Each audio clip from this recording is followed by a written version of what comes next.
बिस्मिल्लाहिर्रहमानिर्रहीम। अस्सलामु अलैकुम नाज़रीन, मिक्स इन्फो टीवी के साथ मैं हूं जाहिद फारूक। नाज़रीन, सबसे पहले मैं अपने तमाम मिक्स इन्फो टीवी के व्यूवर से माजरत ख्वाह हूं कि 25 दिन का तवील अरसा जो है वो मैं आपके सामने कोई ख़बर नहीं ला सका, अपनी मसरूफियात में गुजरा। लेकिन अब मैं तमाम मसरूफियात को ख़त्म करके दोबारा आपकी खिदमत में हाज़िर हो चुका हूँ और इंशाअल्लाह मेरी कोशिश होगी कि आपको जो भी खबरें हों, लेटेस्ट अपडेट हों और अंदर की जो स्टोरीज हों वो आपके साथ शेयर करता रहूं और रोज़ाना की बुनियाद पर शेयर करता रहूं। जो मेरी जितना अरसा जो गुजरा है अपनी मसरूफियात की वजह से जो आपके सामने पेश नहीं हो सका, मेरी तरफ से वो माजरत कबूल कीजिएगा।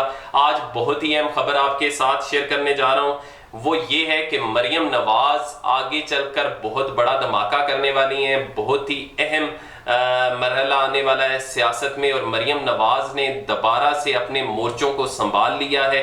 मरियम नवाज के खतरनाक इरादे हैं क्या? मैं चले खबर आपके साथ पहले शेयर कर देता हूं। मरियम नवाज की तरफ से जो इंतहाई बावसूख जराए से हमें खबर मिली है वो ये है कि मरियम नवाज बहुत जल्द प्रेस कॉन्फ्रेंस करने जा रही हैं। उस प्रेस कॉन्फ्रेंस के अंदर मरियम नवाज की तरफ से कुछ ऐसे सबूत पेश किए जाएंगे जिनकी बुनियाद पर वो अवाम के सामने ये जाहिर करने की कोशिश करेंगी कि मियां नवाज शरीफ बिल्कुल बेकसूर थे, मियां नवाज शरीफ बेगुनाह थे। उनको जो सज़ा दी गई वो दबाव के तहत दी गई।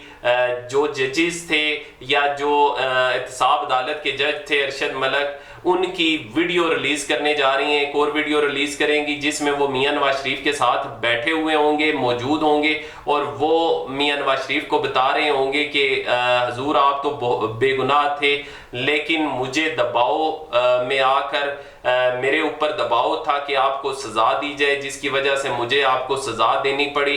ये जब वीडियो रिलीज होगी तो इसके बाद एक हंगामा खड़ा होगा। ये असल में अदारों के दरमियान टकराव करवाने की साजिश रचने जा रही हैं मोहतरमा मरियम नवाज और उनका मकसद सिर्फ ये है कि अपने बाप की सियासत को या तो बचाया जाए या अपनी सियासत को आगे बढ़ाया जाए और उनके जो चचा हैं उनकी सियासत को गारत करने का मंसूबा है। वो जो मफाहमत का राग मसलसल अलाप रहे हैं उसको ख़त्म करने का और मज़ामत की तरफ जाने का फैसला किया जा चुका है मरियम नवाज की तरफ से और इसका इजहार और इस सारे अमल के लिए वो ग्राउंड पहले से तैयार कर रही हैं। गुज़िश्ता दिन से उन्होंने ग्राउंड तैयार करना शुरू कर दी है। लोगों को की जहन साजी, मीडिया की जहन साजी करना शुरू कर दी है। अपने ट्विटर हैंडल के जरिए से उन्होंने पे दर पे ट्वीट्स ऐसे किए हैं जिनसे उनके इरादों का इजहार होता है, उनके इरादों का पता चलता है कि वो आगे करने क्या वाली हैं। मैं ज़रा आपके साथ कुछ उनके ट्वीट्स शेयर करता हूं ताकि आपको भी अंदाज़ा हो जाए कि मैंने जो आपको खबर दी है उसके पीछे एक लॉजिक ये भी है। उनका ट्विटर भी यही बताता है कि वो आने वाले दिनों में एक ऐसी प्रेस कॉन्फ्रेंस करेंगी जिसमें कुछ मजीद सबूत जो है वो पेश करेंगी। व्यूवर्स, उन्होंने गुज़िश्ता दिन जो ट्वीट किए वो जरा मुलायजा करें, फिर आप अंदाजा लगाएं कि मरियम नवाज किस तरीके से अदारों का टकराव चाहती हैं अपने जाती फायदे के लिए। उन्होंने ट्वीट किया, याद रहे कि नवाज शरीफ को गिरफ्तार करके पेश करने का हुक्म इसी मुकदमे में है जिसमें खुद सजा देने वाले जज अरशद मलक ने नवाज शरीफ की न सिर्फ बेगुनाही बल्कि ब्लैकमेलिंग और दबाव में जबरदस्ती फैसला दिलवाए जाने का इतराफ किया है। जज साहब कब के घर जा चुके मगर फैसला आज भी जूं का तूं है। और इसके साथ साथ जो मियां नवाज शरीफ को इश्तिहारी करार देने की जो कार्रवाई शुरू की गई इस्लामाबाद हाई कोर्ट की तरफ से, इस्लामाबाद हाई कोर्ट के 2 मुअज़्ज़ज़ जजेस की तरफ से, उसको भी तनकीद का निशाना उन्होंने किस तरीके से बनाया जरा वो भी मुलायजा करें। जज अरशद मलक को घर भेज दिया गया मगर इससे ये नहीं पूछा कि नवाज शरीफ को सजा किसके कहने पर दी, बल्कि नवाज शरीफ को ही दोबारा गिरफ्तार करने का हुक्म दे दिया। फिर इसके साथ मजीद एक ट्वीट में वो लिखती हैं कि मुकदमा तो ये होना चाहिए था कि जज इतराफे जुर्म के बाद सजा की क्या हैसियत रह जाती है, अगर सजा ही कायम ना रहती तो वापसी कैसी, गिरफ्तारी क्यों? ये उन्होंने सवाल उठाए हैं मुअज़्ज़ज़ जजेस से या मुअज़्ज़ज़ अदलिया से। फिर उन्होंने कहा, बताओ किसी एक का नाम जिसके लिए एजेंसीज पर मुश्तमिल JIT बनी हो। जिसके लिए नैब रेफरेंसेस दायर करने का हुक्म जारी हुआ हो, जो अदालत की तरफ से जारी किए गए थे, JITB अदालत की तरफ। यानी टकराव मैं आपको बता रहा हूं किस तरीके से अदालत से सवाल किए जा रहे हैं, जिसके लिए मॉनिटरिंग जजेस लगाए गए हों, जिसने बेटी समेत अदालतों में 150 से जायद पेशियां भुगती हों। अब मरियम नवाज की खामोशी के बाद ये सारी चीजें जो उनके अंदर का जहर है वो गलना शुरू कर दी है। उन्होंने कहा जो जेल की काल कोठरी में जाने के लिए अपनी 47 साल रफीके हयात को बिस्तरे मर्ग पर छोड़कर अपनी बेटी का हाथ थामे नाकर्दा जराइम की सजा काटने वतन वापस आ गया हो और कानून के आगे पेश हो गया हो, ऐसे होते हैं मफरूर और इश्तहारी। मैंने आपको बताया जो इश्तहारी करार देने की जो कार्रवाई शुरू की गई है उसको तनकीद का निशाना बनाते हुए ये ट्वीट किया है उन्होंने।